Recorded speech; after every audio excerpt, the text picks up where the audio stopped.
Hello everyone, I'm Gary York. I'm a retired state senior prison inspector from the state of Florida and a retired detention deputy from the local Florida Sheriff's Office here. And I'm also a contributor for Corrections One. And I was asked tonight by Tear Talk to do just a little short video on what I would like to do for corrections, what I would like to create for corrections to be remembered by. And there's so many things. I really believe that the vast majority of correctional officers today, men and women working in corrections, really do want to make a difference. They want to do the right thing and they want to make a difference. But sometimes it's very hard to do that. We have political issues that are holding us back. We have pay issues that are holding us back. We have hiring, short-staffed, that's holding us back. Maybe we're not hiring as qualified an officer as we can every time, or maybe we're letting some bad apples slip through the cracks. And this is what I would like to be remembered by, and I've been doing this in my 28.5-year career.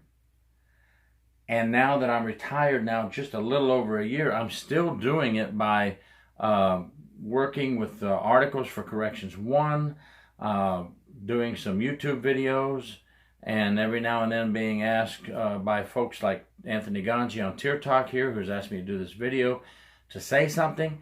So I would like to be remembered for fighting all those years and now, after retirement, to help weed out the bad apples that are tainting the image of the honest correctional officers. Because it's an excuse being used by many of the legislation in other states and here in Florida that, look what some of the officers are doing, and then they want a pay raise, etc., etc. And that's a sorry excuse. The honest, hard-working officers are still doing their job, even when the bad apples do something and they get caught. Don't use that as an excuse. The hard-working, honest officers deserve to be paid more. They deserve to be recognized. And the ones who stay and make it a career deserve a pay raise. So there's several things that I would like to be remembered for. We all would. Everybody who is in this job would love to be recognized for something they've done. That's human nature, and that's a good thing. And if you do want to be recognized for something you've done, then that tells me that you're on the team and you want to be a ball player and you want to make things better for corrections. So for my part in corrections, it's always been trying to fight the corruption in the prison system. 12 years doing investigations, with visitors smuggling drugs in the prison, inmates and their manipulation and making plans for getting contraband into the prison, and then of course those few bad apples who taint the image of the honest officer. So that's one of the things I'd like to be remembered for, is trying to keep it clean. However, I would also like to be remembered for doing my job when I go to work. Whether I was in my suit and tie with my briefcase as a prison inspector, or on the floor when I first started with the state of Florida, or working on the floor with inmates when I left the state of Florida and went to the detention deputy side of the house,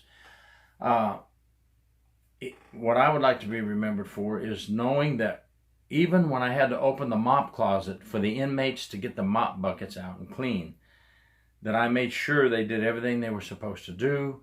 I ran a smooth house. If there were any problems, we took care of it without having to call the supervisor unless it was an emergency situation. I paid attention to what was going on in the dorms.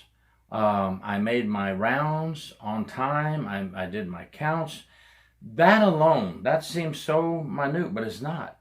It is the backbone of corrections. The correctional officers on the floor are the backbone of corrections. Something goes wrong in that dorm, it makes everybody have to take a look. So I'm just proud to hopefully have made an impact when I work the floors, to have paid attention and had done my job correctly. And I know that's the way many of you think out there. It's a hard job. And I would also like to believe that folks like me, Tear Talk, Keith Helwig, Russell Hamilton, Charles Gardner, there's a whole bunch of them out there. Some of you may recognize some of those names, that we all did something to make corrections respectable, to get people up in higher echelon to look down and say, well, they are professional.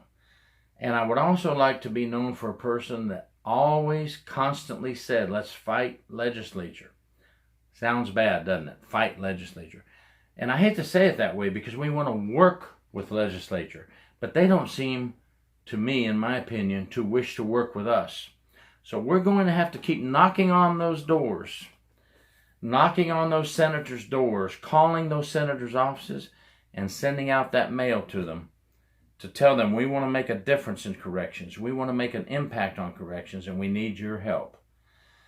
So those are just a few of the things. I don't want to make this too long, that I would hope that I have done and I am doing now today to make an impact on corrections.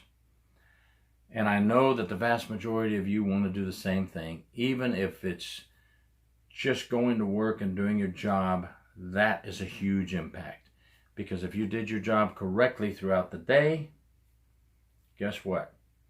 You probably saved an inmate's life. You probably saved one of your fellow brothers or sisters from getting injured. You prevented an escape. That's a huge impact. Every day that you go to work and that you do your job properly, that's a huge impact. Thank you so much for your service. All of you men and women out there in corrections, please have happy holidays and a happy new year, and God bless and stay safe.